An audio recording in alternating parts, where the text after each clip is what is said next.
Well, welcome back, and thank you once again for joining us. If you've missed out on the first few minutes of the show, don't worry, we're only just getting into the thick of things when discussing the issues plaguing our country, the social ills, and at the forefront is the scourge of violence against women and children. You just have to page through the newspapers or switch on the radio, the television, to understand the sheer brutality of it all and the magnitude of the violence. It seems to be escalating, so it's very important to understand the psyche of our communities and to also get to the root cause and find out the problems that are plaguing and where they are coming from. Minister, we discussed some solutions, perhaps women empowerment. We spoke about getting men involved, but we didn't really speak about whether or not some study that's got a lot to do with anthropology has been done, where someone goes to the ground to actually find out the root causes in order to make sure that we don't perpetuate these cycles and that we don't raise children who tomorrow will grow up to be rapists or abusers. What do we know of the reasons behind this magnitude of violence against women and children? Well, I think there are studies which have been done in the past, many of them.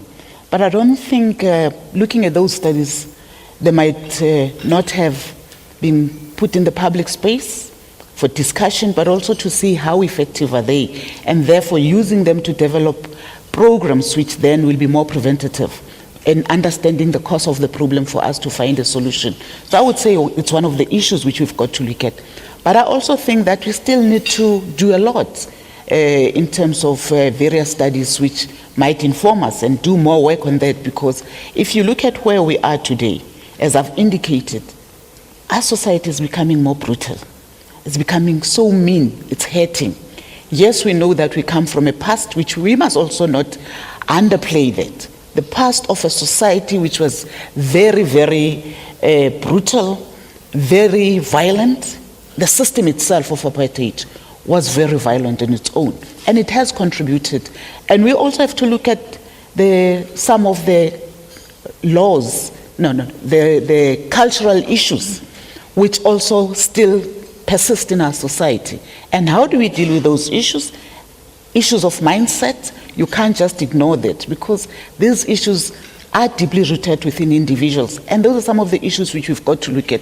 I think you're raising an important point to say, how do we make sure that the boy child today grows up being a different person and a different adult? Those are some of the issues which we've got to look at to say, as we deal with issues of equality, how do we make sure that we move away from issues, for instance, of our children being taught that girls can only play with dolls, boys can only play with cars, or also boys are not supposed to cry even if they've been hurt. Those are the attitudes. So societal approach to this kind of problem, to patriarchy, has to change as a whole. That's why the role of men becomes very, very critical in influencing society and making sure that the young boys can see that we're dealing with different men who understands that we have to live in an equal society, and those ideals are critical to all of us. And we're fortunate as a country because you find that enshrined in our own constitution. So it's key for us to work towards creating a society which is equal by coming up with various mechanisms in making sure that we deal with it. If we are unable to do that, indeed we're going to have a perpetual or vicious circle where even the young children do become involved in abuse. As we see today, we are aware of various cases of young boy children already being in that space. So we've got to deal with that. As I talk about the integrated approach, it also talks about the role of education. Various schools, both at primary and continuously at high school, in making sure that the socialization of our children does change in contributing towards a different future. Minister, just in that same breath of incorporating the men into this equation, we have quite a number of questions actually dealing with that. There's a question on table number 9, Stephen Jansen, also table number 9, Pastor September, speaking about the role of men when it comes to these particular issues. But I also want to speak about the role of the clergy, the role of the church. Many times they've been seen as those who are vocal when it comes to gender issues. But when we flip the coin, there are those who will say, well, hang on a minute, church and religion in itself can be very oppressive to women. So perhaps let's throw that question back to table number 9, and perhaps, I don't know if it will be yourself, Pastor September, or if we will have Stephen Jansen just speak to us about not only the role of men, but the role of pastors in making sure that you play an active role towards the emancipation of women, or the liberation of women, and the protection of children. Yes, good morning. Thank you for the opportunity. I'm Pastor September. I believe it's not the wickedness of the world that make the world wicked, but the silence of the righteous. And that is one of our greatest problems in our community, that people keep silent, whatever happened within our broader community. And we are truly grateful because we've been working with the Department of Social Development. We have established 42 men's forums. And I think just Saturday in El Dorado Park, there was a 1,000-men march against women and children abuse. Because we believe it's by lifting others up that you yourself are truly elevated. Thank you. Thank you very much. I know you had a question to ask, but I thought it's very important that we include you there because I think it has been answered, has it not? Thanks. Thank you very much. Thanks, Pastor September. Let's go to table number 12. Table number 12, Lindy Koza. Lindy Koza, I believe you're from SAWID or SAWID. Please do correct me if I'm wrong, but wanting to speak on the issue of youth and gender focal person. And you might see a familiar face on table number 12. I think it's a reunion of Morning Live. I see Paul Monare there. See also one of the people who are saying, count me in when it comes to making sure that we are moving South Africa forward and non-violent South Africa forward. All right, table number 12. Let's speak to Lindy before we ask Tietze why he's spying on me. Thank you very much. Yes, I am from South African Women in Dialogue. Honorable Minister, I think my question to you at this point is with reference to the Government PI Act. Would like to find out if there are systems or monitoring systems, what monitoring systems are in place to be able to charge the courts accountable, charge banks accountable, the police force accountable, in terms of making sure that women are protected and are not thrown out into the streets, as well as their children. We have documented cases where we know that there is a collaboration between the courts, banks, and police, where women get thrown out of their homes. Young people lose their properties from banks. The legislation around that, Minister, if I could just get clarity on that. And also, is there a line, a call center line, or a platform, a forum of participation where we could take some of these charges for review? Thank you. Thank you very much, Lindy. Mr. Minister. Thank you very much. Just to say, I welcome what the audience member was saying. I think it's very important. There are various forums or platforms which are created, but the biggest problem is that, as I've indicated, they're not properly coordinated. And we also have various hotlines which exist in the country, whether from government or private sector. I think the point which is raising about an evaluation of all those issues, how effective are they? They're very critical and very important. When you look at various laws in our country, we have good laws, equalities, all those kind of issues. But indeed, there are still gaps in our society. There are still gaps within the laws themselves. I mean, part of it, when you look at it from a legal point of view, when you talk about equality, there's an assumption that we are now equal. But there are underlying factors, as he's correctly saying, especially within the financial sectors or within the private sectors, where women continue to be treated differently or to be undermined. So as the new ministry which has been established by the President, and as a focal point, what some of the issues we'll be looking at is to say, how do we review and look at what is going on? Just maybe to share with her one of the key issues to show that a patriarchal society goes a long, long way, but also unconsciously. You know, if you look at just a simple thing, registering a company to start business, men can go, even if they are married, they are allowed to do it, despite that the law says you've got to get the consent of a partner. You go and do it. As a woman who is married, you will not be allowed to do that. You will be told you need the consent of your husband. So these are some of the issues which we've got to look at.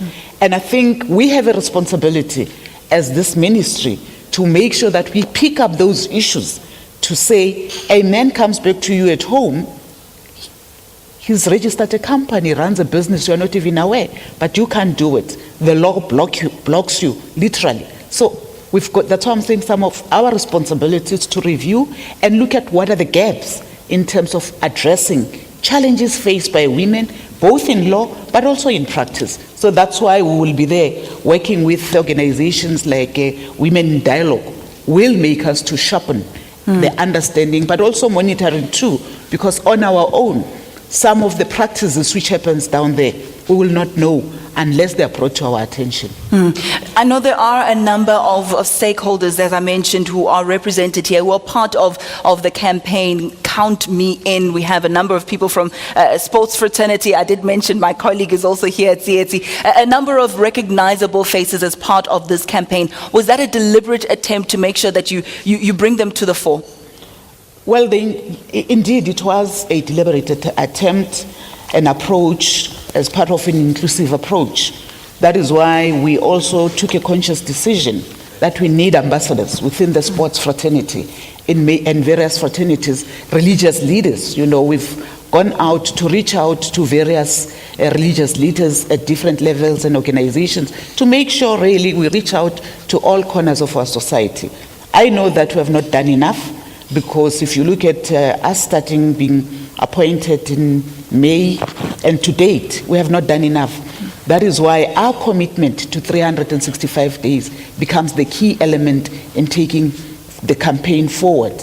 I mean, if you talk about the sports fraternity, we're very excited. Through the Department of Sports, they've come on board. They've got various sports persons who are the ambassadors, who continues to be with us at various points. We'll be working with the various school bodies in making sure that we move forward. So all community organizations or stakeholders, for us it's exciting to see them committing to the Count Me In. And I must say that when we came up with the theme, it was very interesting because we found like there's a lot of positive acceptance where people felt that we're being included in the campaign.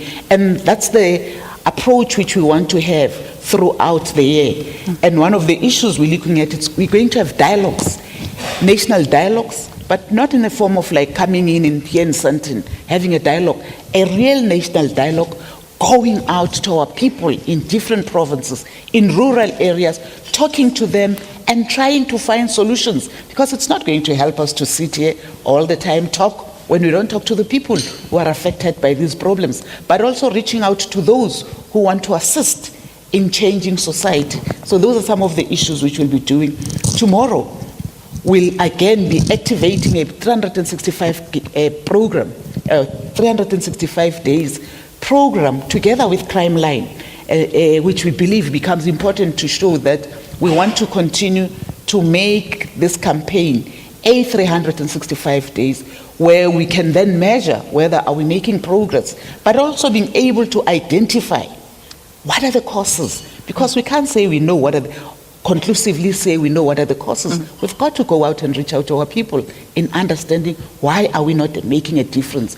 As we escalate this campaign of 16 days, why are we not seeing a change in our society? So that is why we will be flat out with various stakeholders, with various religious leaders who have already committed. Just to share with you, Archbishop Mokoba, the Anglican Archbishop, His Grace, has committed to say he wants to work with us on a 3-year program in dealing with this scourge in our society.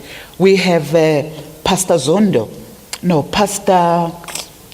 Nzo, my apology, Pastor, who is here with us today, has committed to working with us in changing attitudes. We found also a lot of excitement within the media houses who are keen to continue talking to these programs. You have SABC, for instance, which is on board. The messaging which you've put up together with them, quite exciting and getting a lot of positive response. So I think the key for us is to make sure that we continue to talk about the scourge, identify what are the problems in finding solutions. in moving forward this campaign. Indeed. Let's go to table number 2. That's where some of the members of the sporting world are gathered. And I know Mpho Madi is there. Mpho is not someone you want to double cross. She's into wrestling, so you stay far, far away from Mpho. You know not to double cross her. But Mpho, as one of the sports ambassadors, speak to us about your involvement in this particular campaign and why you decided to say, count me in. Thanks for the invite.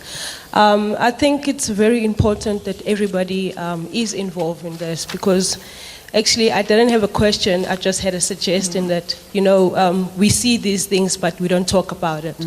And like a neighbor that would actually see that next door there's something happening, especially with the children. We keep quiet, and then when the child is dead or found somewhere being raped, then we want to talk about it. I think we can just talk about it before it happens, So, that's all I have to say. We have to talk about it. We don't have to keep quiet.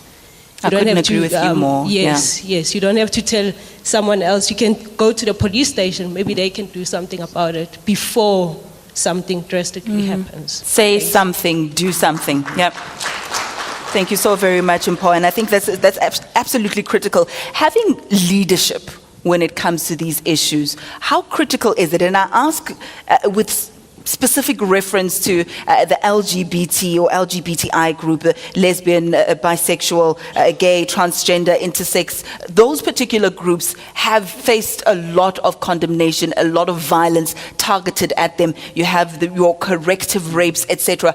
How important is leadership when it comes to this particular scourge of violence? We're seeing a number of ambassadors there, prominent individuals in government, in civil society, in any sphere, standing up about this particular type of violence. How crucial is that?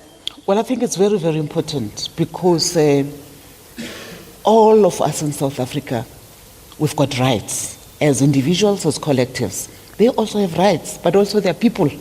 We're talking about human rights. They also, they've got rights like all of us, and therefore that is why, as we deal with the issue of violence in our society, including them, we can't leave them out. We can't be a country which start discriminating. They are people. We've got also to make sure that within the broader context of dealing with the challenges of violence, of no violence, especially sexual violence and abuse in our society, we have to work with them. And I think as government, we must show leadership. That is why we want to lead in making sure that we call upon all society. That's what we're doing. All leaders of society. Government on its own will not be able to do it. We need everybody in fighting this particular scourge in an inclusive way.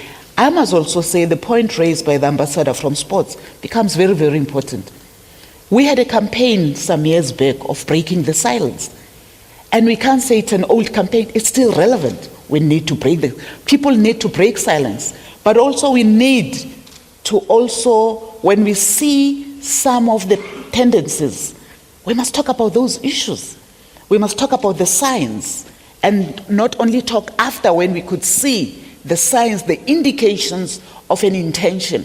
We must deal with those issues, confront them up front instead of allowing a heinous crime to be committed, then talk later. So we have to do that. We must break the silence within our communities, but also we need to make sure that we really come together as communities. We care for each other, because part of the problem, your problem, we always say it's not my problem. We need to bear in mind, if I can allow you to be a victim of abuse, it's not that it ends with you. I'll be the next victim. So we must make sure that we break the silence, we are able to protect each other as society and prevent it more than waiting for it to happen and reacting after time. So those are some of the issues. That is why part of what we want to do as this ministry is to integrate all what has been done, including the justice cluster in government, to say, whilst they might have done some good work, but there's a lot. there are a lot of gaps which we need to look at. Before you get into that one, I'd like to save that for after the break, especially since making headlines over the last few days have been issues of what has been perceived as a bungle of the justice system in South Africa when dealing with high-profile matters concerning the abuse of women. I want to touch on that when we come back, but you so rightly put it, violence against women and children knows no boundaries. You have it, as I said a bit earlier, in the bedroom, in the boardroom, in the courtroom sometimes, and even in the classroom. So that's definitely one that we're going to continue to look at. After the break, we speak on the matters of judiciary and whether or not that environment is conducive towards making sure that women are empowered and protected, as are the children as well. All that and more in just a moment. Stay with us.